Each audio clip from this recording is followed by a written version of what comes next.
Salut les amis, ici The Prof d'Ortie. Alors tu vas pouvoir aujourd'hui découvrir comment faire sa peinture pour quelques euros et sa peinture écologique. Vous allez voir que c'est pas très compliqué.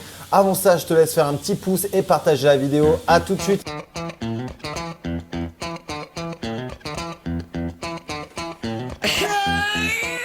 Salut les amis, ici The Prof d'Ortie. Alors aujourd'hui un tuto encore une fois à l'intérieur parce que le temps ne me permet pas de faire des vidéos à l'extérieur cette semaine.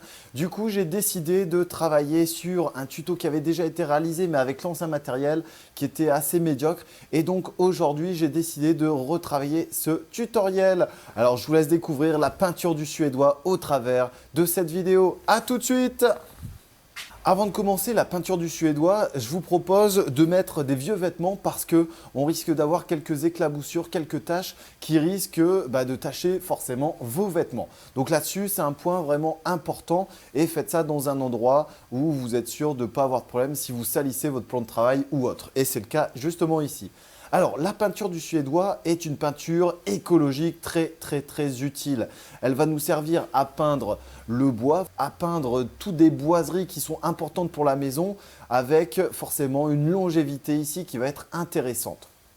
Ici, je l'utilise pour peindre des ruches, là, comme cette ruche kenyane qui est juste à côté, ou alors les ruches que vous connaissez qui sont au jardin. Je peins également les nichoirs, les volets, les dalles bois, enfin tout ce que vous voulez qui est en rapport essentiellement avec le bois. Si c'est un bois brut, vous appliquez directement la peinture. Si c'est un bois qui a déjà été peint, il faudrait supprimer la peinture pour qu'elle adhère correctement. On considère que cette peinture du Suédois, il faut l'effectuer en 2 passes, ce qui va permettre d'avoir une accroche et une longévité dans le temps très importante.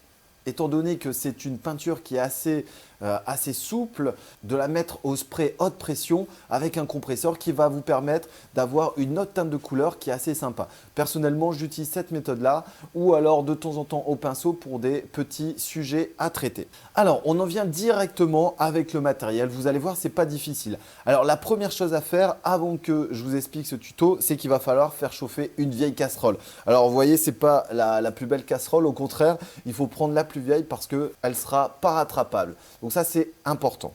Donc, ce que je vais faire, je vais commencer déjà à la mettre sur le feu. Et une fois qu'elle sera sur le feu, je vais y mettre 50 centilitres d'eau à peu près.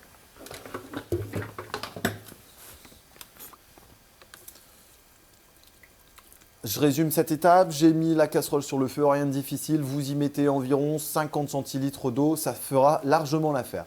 Donc là ici on va à peu près préparer 2,5 litres de peinture du Suédoise, peinture à l'ox si vous préférez.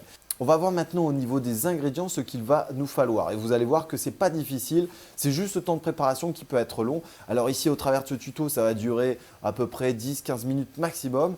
Vous allez voir que ça va prendre un petit peu plus de temps. Il faudra compter environ une demi-heure pour préparer sa super peinture. Au niveau des ingrédients, on n'a pas besoin de grand-chose.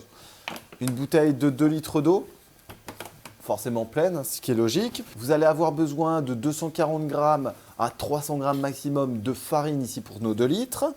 Ensuite, on va prendre du pigment que vous pouvez retrouver dans différents magasins de bricolage ou sur Internet.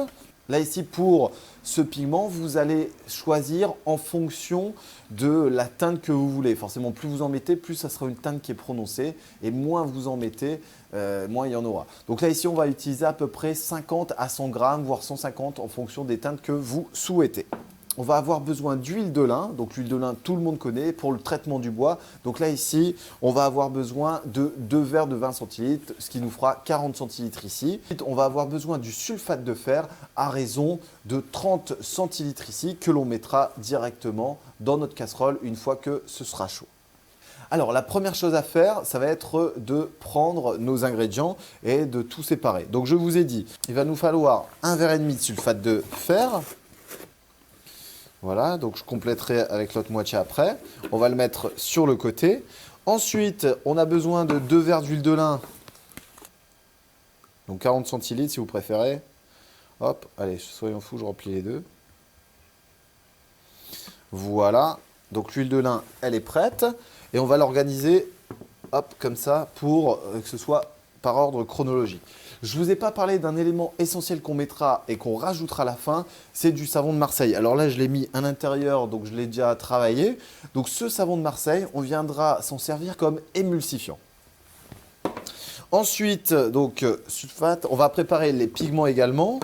Donc là ici, je vais commencer à préparer les pigments également. J'ai à peu près 150 grammes ici de pigments que j'incorporerai juste à la fin. Voilà, donc ça c'est prêt. On va préparer en attendant que ça chauffe la farine. Donc ici, 250 grammes, ça fera largement l'affaire. Hop, ce qui correspondra à 2 gobelets. Voilà, donc là ici, on va laisser chauffer. Alors, on va commencer la préparation. Donc la préparation, c'est assez simple.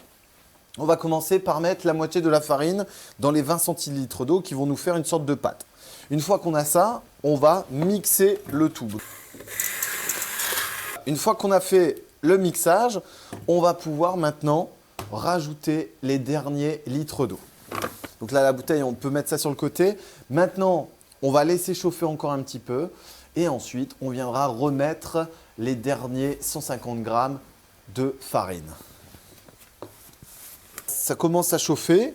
Donc, la température est tiède à chaude. On va rajouter donc la dernière farine, les derniers 120-150 grammes de farine à l'intérieur. Et on va toujours mélanger. Là ici, le mélange est quasiment prêt. On va laisser chauffer, on va attendre que la température de la casserole monte un petit peu plus et ensuite on pourra incorporer le sulfate avec les pigments et l'huile de lin. On va laisser un petit peu en place. Alors voilà, on est quasiment un petit quart d'heure plus tard. Donc maintenant, je vais pouvoir rajouter le sulfate de fer, mélanger. Je vais rajouter l'huile de lin, mélanger et les pigments et également mélanger.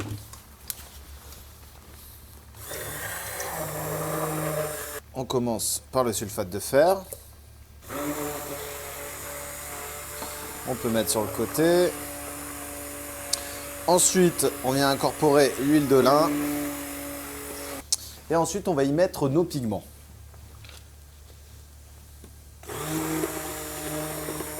Alors, ce que je vais faire, je vais essayer de faire un violet. J'ai un peu de bleu, donc ce sera l'occasion. On va tester pour voir si ça peut marcher. En tous les cas, vous avez plusieurs déclinaisons de couleurs. Vous avez du jaune, vous avez du vert, vous avez du bleu, vous avez un peu de tout. Voilà, donc je vais aller chercher mon bleu et on va voir un petit peu ce que ça donne. Alors, je vais compléter au fur et à mesure pour justement essayer de trouver la couleur qui me correspond. Hop. Là, ici, on va mélanger quasiment pendant 5 minutes à 10 minutes en laissant la casserole chauffer à feu doux.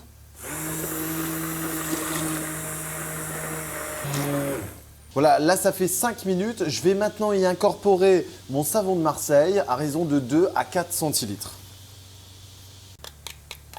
On peut l'utiliser aussi en paillettes, c'est possible. Et là, on remélange le tout pendant 5 minutes.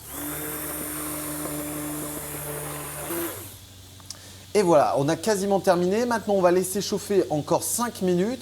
On vient remélanger à la fin de ces 5 minutes et on va pouvoir ensuite le mettre dans un seau et laisser reposer pour la laisser refroidir.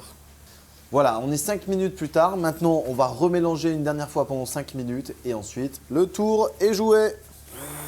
J'en ai terminé avec mon mélange. On peut débrancher la plaque maintenant. Ça, c'est bon. Ensuite, on va ici trouver un récipient pour mettre la peinture et je vais vous montrer un petit peu à quoi cette superbe peinture ressemble. Donc là, on va la transférer à l'intérieur de ce seau en faisant attention à ne pas se brûler. Voilà, ça, on peut le mettre de côté. Et ici, on va maintenant la laisser se refroidir et on pourra l'utiliser une fois qu'elle sera froide. Ici, la peinture est prête. On va la laisser refroidir. Vous voyez, donc c'est un mélange entre de la peinture et quelque chose qui est un peu moins visqueux.